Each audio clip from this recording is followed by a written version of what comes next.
मुख्यमंत्री के रूप में अयोध्या जाने से विवाद खड़ा होगा। अपने का भी विवाद खड़ा होता तो होने दीजिए। एक वर्ग ऐसा था जिसने कहा कि आप जाएंगे फिर राम मंदिर की बात होगी। तो मैंने कहा कौन हम सत्ता के लिए आए हैं, राम मंदिर के लिए सत्ता भी गंवानी पड़ेगी तो कोई समस्या नहीं होनी चाहिए।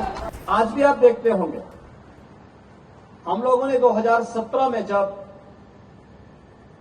अयोध्या में दीपोत्सव के आयोजन को आगे बढ़ाया था, हमारे मन में एक ही बात थी और वो बात यही थी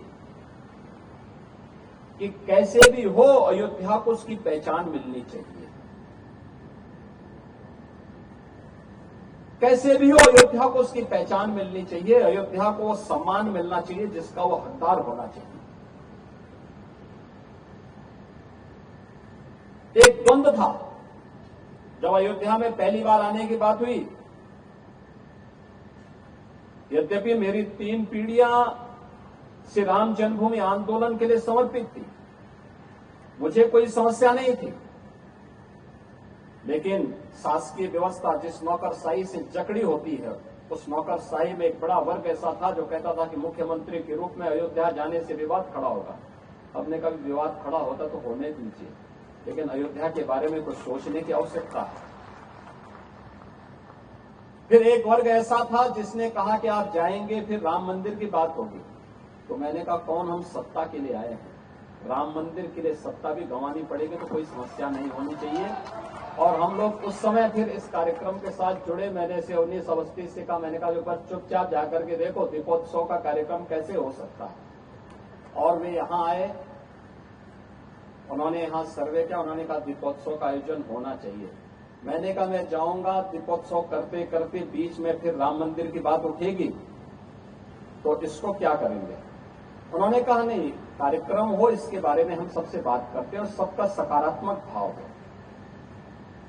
और आज आप देख रहे होंगे दीपावली के एक दिन पहले अयोध्या का दीपोत्सव अयोध्या का एक फेस्टिवल बन गया, एक पर्व बन गया है। लाखों की संख्या में श्रद्धालु आते हैं और मैं मानता हूं यह शुरुआत थी अयोध्या में राम जन्मभूमि बनने की शुरुआत थी, राम जन्मभूमि की आधारशिला रखने की एक शुरुआत थी। अभी मैं जन्मभूमि दर्शन करके आ रहा हूं। मैं गत वर्ष अयोध्या में आए हुए श्रद्धालुओं की संख्या को देख रहा था और मैंने 2015-16 में भी कितने श्रद्धालु यहां आए, 16-17 में कितने आए, वो आंकड़ों को भी देख रहा था। एक समय था जब पूरे वर्ष भर में केवल 2,34,000 श्रद्धालु यहां पर आए थे 16-17 में। और मैं गत वर्ष के आंकड़े देख रहा था, गत वर्ष अयोध्या धाम में श्रद्धालुओं की संख्या आई थी 16 करोड़। आप अनुमान करिए क्या 2,34,000 और 16 करोड़ में कोई अंतर ही नहीं है।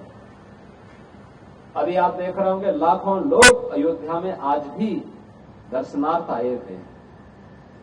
लोग चाहते थे, लेकिन लीडरशिप का अभाव था, लोग उसको आगे नहीं बढ़ने देना चाहते थे, सही जानकारी और सही तथ्यों को सामने नहीं आने देना चाहते थे। लेकिन हम सब आभारी हैं प्रधानमंत्री मोदी जी के, जिन्होंने विरासत और विकास को एक साथ जोड़ करके भारत की परंपरा को उस गौरव के साथ आगे बढ़ने के लिए प्रेरित किया। और मुझे लगता है कि आज के दिन पर वह लेखनी का आधार बनना चाहिए, क्योंकि जो लेखनी आज होगी वह आने वाली पीढ़ी के लिए धरोहर बनेगी, आने वाली पीढ़ी के लिए एक प्रेरणा बनेगी। कैसे भारत का नेतृत्व बदलने के साथ ही भारत एक नए भारत के बारे में सोचने लग गया, एक भारत श्रेष्ठ भारत के बारे में सोचने लग गया। एक समय था जब भारत का वासी अपने आप को भारतीय कहने में थोड़ा संकोच करने लग गया था। उत्तर प्रदेश का वासी अपनी पहचान को छुपाता था। ज्यादा समय नहीं, 1 दशक पहले की स्थिति थी और आज क्या परिवर्तन आया है। जो नहीं भी होगा उत्तर प्रदेश का, वो भी कहता मैं भी उत्तर प्रदेश का हूं।